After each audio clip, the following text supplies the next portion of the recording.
Oke, baik. Selamat sore, menjelang malam, Profilman dan teman-teman semuanya. Di sini kami dari kelompok 5 ingin mempresentasikan proyek kami dengan judul Analisis Akurasi, Loss, dan Performa menggunakan CNN dan Keras Model pada dataset Rothschild. Dengan anggota Hafid Ridwan Ilmi dan saya Yulita Yuwardani. Convolutional Neural Networks atau CNN adalah jenis arsitektur jaringan syaraf yang terinspirasi oleh cara manusia memproses visual. CNN memiliki struktur yang dirancang khusus untuk menangani data spasial seperti gambar dan video. Struktur CNN terdiri dari beberapa lapisan, termasuk lapisan konvolusi, lapisan aktivasi, dan lapisan pooling.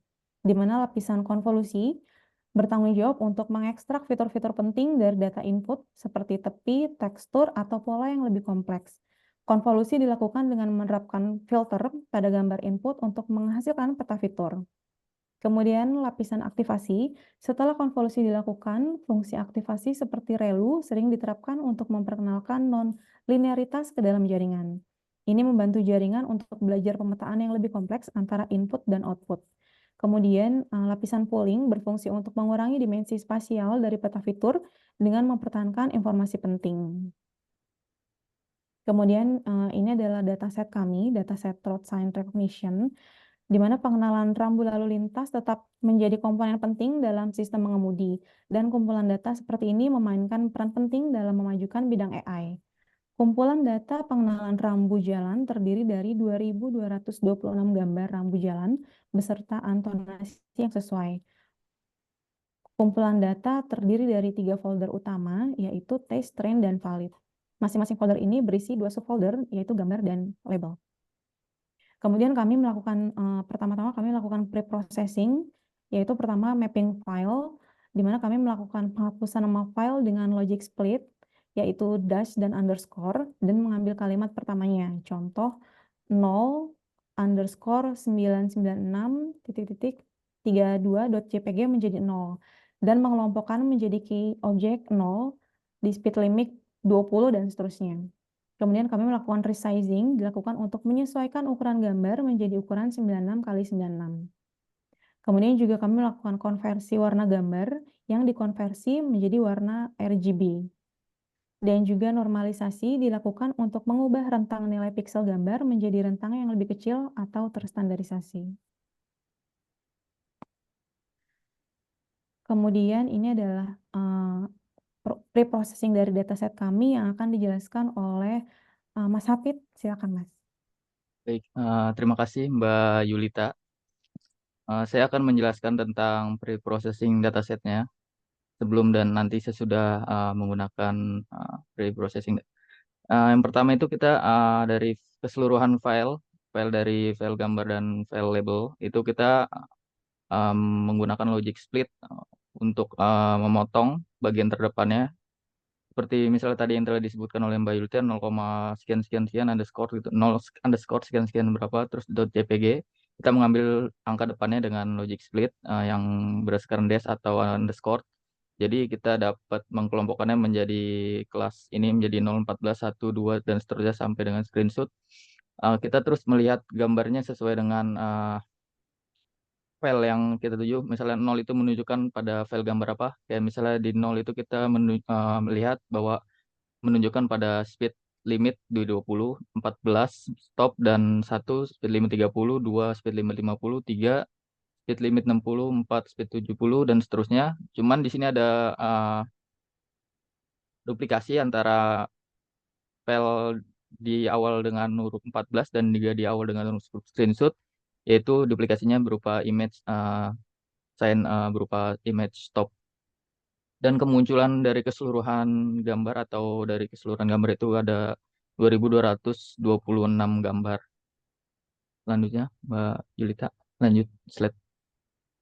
Dan kemudian di kedua kalinya kita melakukan pre-processing dataset, yaitu untuk menggabungkan antara yang tadi 14 dengan screenshot, karena kita tidak membutuhkan screenshot itu. Jadi kita mencoba menggabungkannya menjadi permisalkan menjadi dua.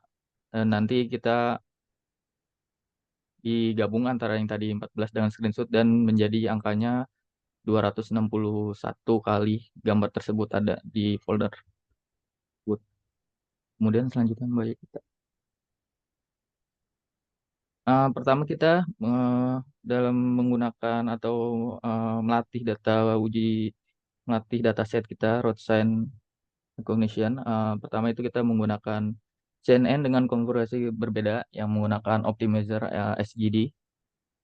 Pertama itu ada menggunakan one convolution layer, one max pooling, dan two full connect. Kita konfigurasinya berupa epoch 50 dan batch 100. Dan yang kedua ada dua convolution layer, satu max pooling, dua full connect, dan ketiga ada convolution layer, dua max pooling dan full connect. Dan ada empat full convolution layer dan dua max pooling dan dua full connect.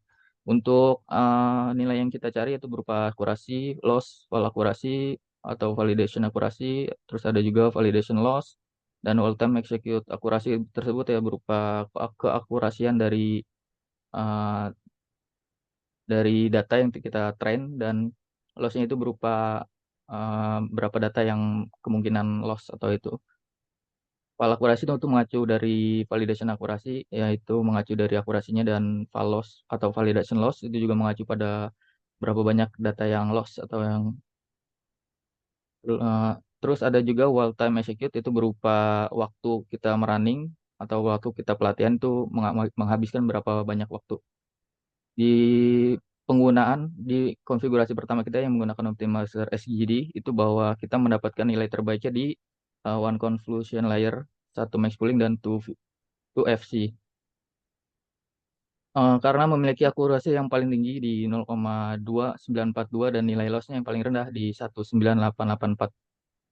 Validation akurasinya juga paling tinggi di 0,287 dan punya validation loss paling rendah di 19722. Kemudian Mbak Yulita ingin melanjutkan. Oke, baik. Kemudian di sini kami menggunakan dengan konfigurasi yang sama, kami memasukkan optimizer yaitu Adam, ada guard, dan juga ada delta. Di mana di sini optimizer Adam, seperti tadi yang sudah dijelaskan oleh Mas Hafid, bahwa di sini ada akurasi, loss, file akurasi, file loss, dan hold time execute. Di mana kalau dilihat dari keempat konfigurasi ini terlihat bahwa 3 conventional layer, 2 max pooling dan 2 FC adalah yang terbaik karena memiliki akurasi 0,9793, kemudian lossnya 0,0972, kemudian file akurasinya 0,9148, file lossnya 0,4752 dengan wall time execute 22 menit 11 second. Kemudian di sini dengan optimizer ada guard, bisa dilihat di sini bahwa dengan konfigurasi pertama menggunakan optimizer ada guard ini dinilai lebih baik dengan hasil seperti ini. Satu convolutional layer, satu max pooling, 2 FC dengan akurasi dan wall time execute-nya lebih sedikit. Kemudian juga ada penggunaan optimizer ada delta, di mana di sini konfigurasi two conventional layer, one max pooling, dan two FC di sini lebih baik karena bisa dilihat di sini bahwa akurasinya 0,154, kemudian lossnya 2,1472, akurasinya 0,1435, dan false-nya 2,1555 dengan wall time execute-nya 19 menit 23 second. Dan hasil terbaik dari optimizer ada guard, Adam, dan ada delta pada konfigurasi yang sama adalah Adam adalah yang terbaik dibandingkan dengan optimizer lain. Dengan konfigurasi 3 conventional layer, 2 max pooling, dan 2 FC menghasilkan akurasi 0,9793, loss-nya 0,0972, validation akurasinya 0,9148, validation loss-nya 0,4752, dan hasil waktu execute-nya adalah 22 menit 11 detik. Dan di sini penulis tidak menjadikan konfigurasi 4 conventional layer 2 max pooling dan 2FC menjadi yang terbaik karena alasan validation loss-nya lumayan tinggi yaitu 0,6473 dan waktu execute terlampau lama yaitu 4 jam 55 menit 24 second. Kemudian bisa dilanjutkan oleh Mas Hafid.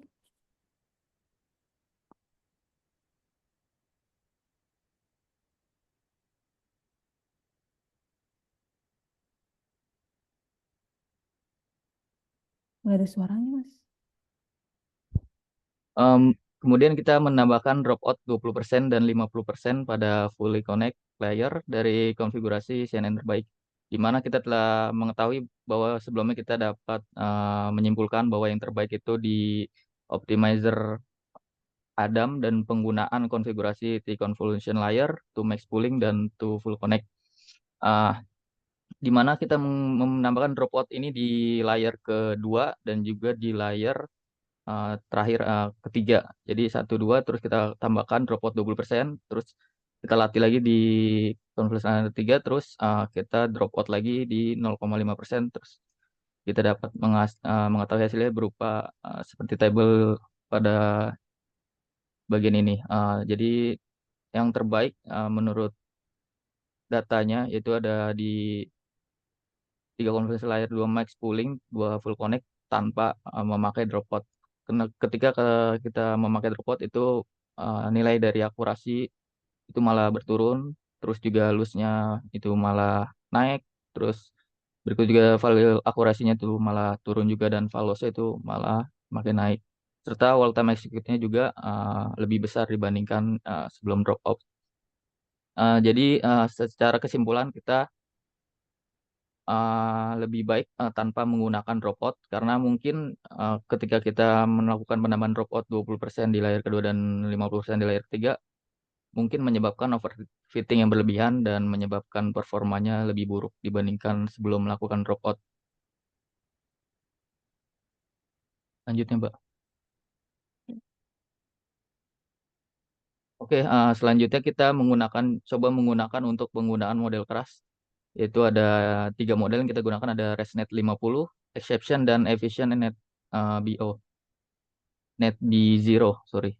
Ah, kita ke ResNet dulu, Mbak. Net Oke. 50. Ayo, boleh. Ya, di ResNet 50 ini kita menggunakan 3 konfigurasi, yaitu pertama tanpa transfer learning, dengan transfer learning, tanpa fail tuning, dan yang terakhir dengan transfer learning dan fail tuning. Dari keseluruhannya kita dapat menyimpulkan bahwa dengan transfer learning dan fail tuning itu memiliki hasil yang lebih baik karena akurasinya itu lebih paling tinggi dan loss-nya yang paling kecil. Kemudian selanjutnya, dan di exception pun sama, kita melakukan hal yang sama tanpa transfer learning, dengan transfer learning tanpa fail tuning, dan dengan transfer learning dan fan tuning. Itu sama, kita juga mendapatkan transfer learning dan fan tuningnya itu merupakan nilai yang paling tinggi di akurasi dan loss-nya itu yang paling rendah. Serta wall time execute-nya juga nggak terlampau jauh, cuman beda beberapa detik. Kemudian selanjutnya, Mbak.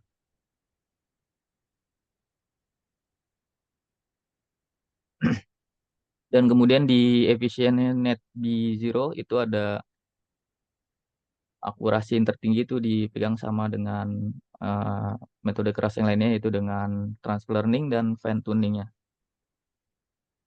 Kita melakukan fine tuning minus 10. Ini akurasi yang terbaiknya dipegang di angka ketiga, itu dengan wall time execute sekitar 10 menit 45 detik. Kemudian selanjutnya, Mbak. Nah, dari ketiga metode keras tersebut kita bisa menyimpulkan bahwa dengan menggunakan fine tuning itu model-model tersebut memiliki hasil yang lebih baik. Dan hasil terbaik itu dimiliki oleh model exception dengan transfer learning dan fine tuning, di mana memiliki akurasi paling tinggi yaitu sebesar 0,9571 dan loss-nya yang paling kecil yaitu 0,2553. Dan waktu execute-nya juga cenderung lebih rendah dibanding yang lain.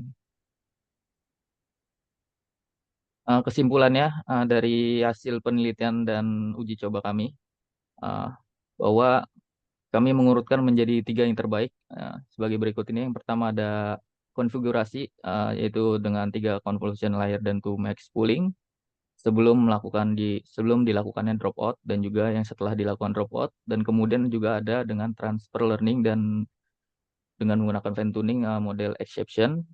Akurasinya itu sekitar di antara 0,9, dan itu merupakan akurasi yang bagus.